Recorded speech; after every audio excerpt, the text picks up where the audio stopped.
जय श्री कृष्णा। एक बार फिर से स्वागत है आपका अपने YouTube चैनल में। आषाढ़ महीने के शुक्ल पक्ष में पड़ने वाली एकादशी को देवशयनी या हरिशयनी एकादशी कहा जाता है।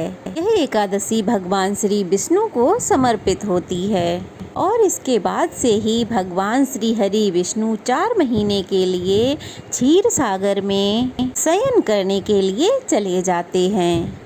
उसके बाद से कोई शुभ कार्य नहीं होता और फिर देव उठनी एकादशी के बाद से सारे शुभ कार्य, विवाह आदि कार्यक्रम शुरू हो जाते हैं। तो ऐसे में इस बार देवशयनी एकादशी कब मनाई जाएगी, व्रत का पारण कब किया जाएगा और देवशयनी एकादशी का महत्व क्या होता है और इस दिन किस प्रकार से पूजा करनी चाहिए, यह सब कुछ आज की वीडियो में आप लोग जानेंगे। तो इसलिए वीडियो को बिना स्किप किए पूरा देखिएगा ताकि सब बात आपको ठीक से समझ में आ सके। देवशयनी एकादशी को इसलिए भी महत्वपूर्ण माना जाता है क्योंकि इस दिन से भगवान विष्णु भगवान शिव को सृष्टि संचालन का सारा कार्यभार सौंपकर 4 महीने के लिए शयन करने चले जाते हैं। इसीलिए देवशयनी एकादशी को सभी भक्तों को भगवान विष्णु, माता लक्ष्मी जी के साथ साथ भगवान शिव की भी पूजा जरूर करनी चाहिए। इस बार जुलाई के महीने में तीन एकादशियों का शुभ संयोग बन रहा है, जिनमें पहला एकादशी का व्रत 2 जुलाई को रखा गया था, जो कि आषाढ़ महीने के कृष्ण पक्ष की योगिनी एकादशी का व्रत था। और अब इस बार उदया तिथि के अनुसार आषाढ़ शुक्ल पक्ष की देवशयनी एकादशी का उपवास रखा जाएगा और 31 जुलाई को सावन महीने के कृष्ण पक्ष की कामिका एकादशी का व्रत रहेगा। इस दिन भगवान विष्णु की विधि विधान से पूजा करके एक खास मंत्र से भगवान विष्णु को शयन कराया जाता है।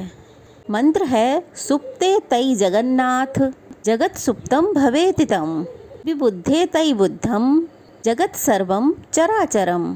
अर्थात हे प्रभु, आपके जागने से पूरी सृष्टि जग जाती है और आपके सोने से पूरी सृष्टि चर और अचर सो जाते हैं। प्रभु, आपकी ही कृपा से यह सृष्टि सोती और जागती है। प्रभु, आप अपनी कृपा हम सब पर सदा बनाए रखें। इसके बाद हरिशयनी एकादशी के दिन भगवान विष्णु की विधि विधान से पूजा करें ताकि पूरे 4 महीने तक भगवान विष्णु की कृपा सब पर बनी रहे।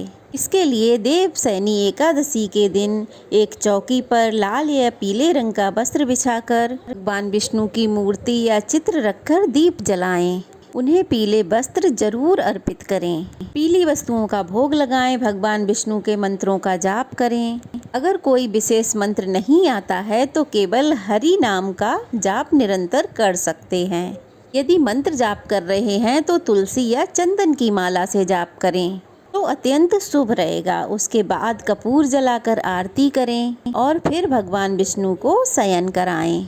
जिन्होंने भी अपने घर के मंदिर में भगवान विष्णु का शयन कराया है, उन्हें 4 महीने तक भगवान विष्णु की इसी मुद्रा में पूजा करनी चाहिए। फिर देव उठान एकादशी को पूरे विधि विधान से भगवान विष्णु को जगाना चाहिए। भगवान विष्णु की पूजा में भोग के साथ तुलसी के पत्ते अवश्य रखें। हर दिन भगवान विष्णु के समीप 1 लोटा जल भरकर जरूर रखें और इसके साथ ही पीली मिठाई या फिर मौसमी फल का भोग डेली लगाते रहें। तुलसी का पत्ता यदि भगवान के भोग में नहीं रहता है तो भगवान असंतुष्ट रहते हैं और भोग को स्वीकार नहीं करते हैं।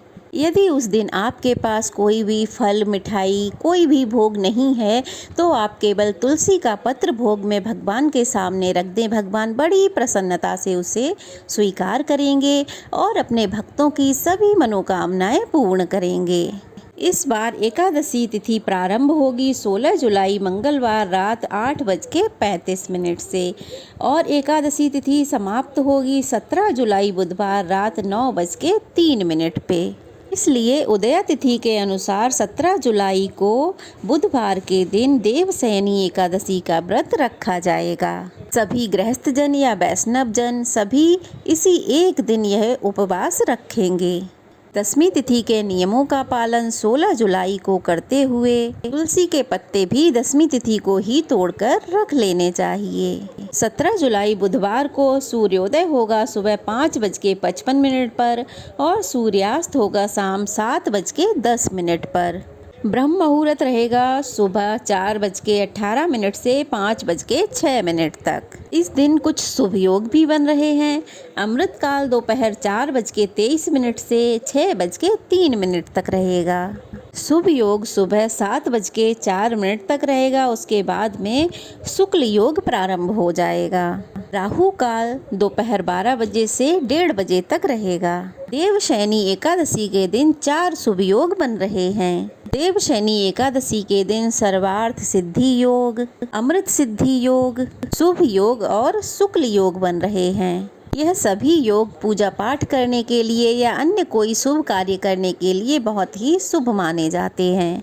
व्रत के दिन अनुराधा नक्षत्र और पारण वाले दिन ज्येष्ठा नक्षत्र भी रहेगा। 17 जुलाई से ही चातुर्मास प्रारंभ हो जाएगा। चातुर्मास का जो महीना होता है वह पूजा पाठ करने के लिए बहुत ही शुभ माना जाता है। द्वादशी तिथि प्रारंभ होगी 17 जुलाई बुधवार रात 9:04 से और इसी के साथ हरिवासर का समय भी शुरू हो जाएगा और द्वादशी तिथि समाप्त होगी 18 जुलाई गुरुवार रात 8:44 पे। द्वादशी तिथि के दिन यानी कि 18 जुलाई को सूर्योदय होगा सुबह 5:55 पे और सूर्यास्त होगा शाम 7:10 पे।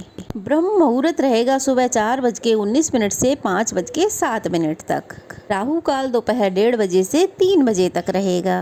द्वादशी तिथि की पूजा आप ब्रह्म मुहूर्त में कर सकते हैं, लेकिन जो हरिवासर का समय होता है उसके बाद ही व्रत खोला जाता है।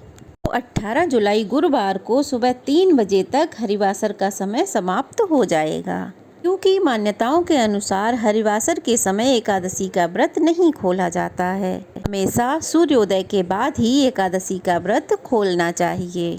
एकादशी व्रत खोलने से पहले आप भगवान विष्णु का विधिवत पूजन करें। उसके बाद अपनी सामर्थ्य अनुसार दान दें, दान दक्षिणा दें ब्राह्मणों को, गरीबों को।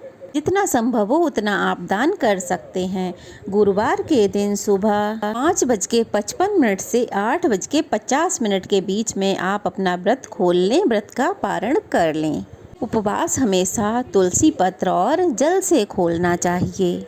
पंचामृत से, मौसमी फलों से, फलों के जूस से या फिर सात्विक भोजन से या फिर चावल से भी आप एकादशी व्रत का पारण कर सकते हैं, व्रत को खोल सकते हैं। जो लोग गुरुवार का व्रत रखते हैं तो उन्हें सुबह की पूजा करने के बाद तुलसी पत्र, जल या फिर मौसमी फलों से अपना व्रत खोलना चाहिए, व्रत का पारण करना चाहिए और अपना दूसरा उपवास प्रारंभ करना चाहिए। यह थी आज की वीडियो। कैसी लगी कमेंट बॉक्स में ज़रूर बताइएगा और वीडियो को लाइक और शेयर कीजिएगा। अगर नए हैं तो प्लीज़ जल्दी से चैनल को सब्सक्राइब कर दीजिए। तो चलिए फिर मिलते हैं, तब तक के लिए जय श्री कृष्णा। भगवान विष्णु अपनी कृपा हम सब पर बनाए रखें।